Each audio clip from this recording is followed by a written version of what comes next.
நான் பெற்ற பிள்ளை என் செல்லக்குட்டியை பள்ளிக்கு அனுப்பி, ஸ்ரீ உன்னோட எதிர்காலத்துக்கு தேவையான வாழ்க்கை பாடத்தையும் புத்தக பாடத்தையும் கற்றுக்கோன்னு அனுப்பி வைக்கிறேன். எல்லார் வீட்லேயும் அதான் செய்வோம். இருங்க ஸ்ரீ அனுப்பிடுறேன். பைடா ஸ்ரீ. நீ புதுசாக செய்கிற மாதிரி பெருசாக பேசுகிற அப்படின்னு கிட்டுறாதீங்க. இங்கே பாருங்க, பெத்த பிள்ளைக்கு தாய் என்னென்ன விஷயங்களை கற்றுக் கொடுக்குறா சொல்லி கொடுக்குறாங்கிறத வேலை வெட்டி இல்லாதவங்க தான் இதெல்லாம் வேடிக்கை பார்ப்பாங்க. ஆமாங்க, எனக்கு வேலை வெட்டி இல்லை, அதான் காலையில் கொஞ்சம் நேரம் வேடிக்கை பார்க்குறேன். ஒத்துக்கிறதுக்கும் ஒரு பெருந்தன்மை வேணும்ல.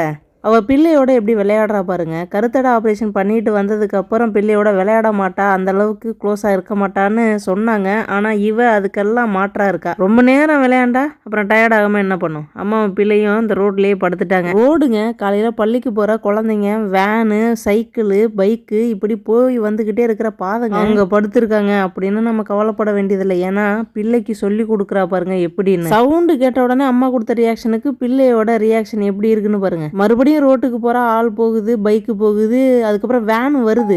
வேன் வரப்போக இருக்குது அப்படிங்கிறத பிள்ளைகிட்ட என்ன சொல்லி கொடுக்குறான்னு எனக்கு தெரியல. ஆனா கிட்ட போய் ஏதோ சொல்றா. அந்த குட்டி பாருங்க, அந்த கேட்டை விட்டு அங்கிட்டு இங்கிட்டு போகாம கேட்டுக்கிட்டே உட்காந்துருக்கு. இங்க தாங்க அம்மாவோட கண்டிப்பு என்னங்கிறத நான் தினமும் பார்க்குறேன். நீங்க பார்க்கணும்ல, அதுக்காக தான் இந்த வீடியோ.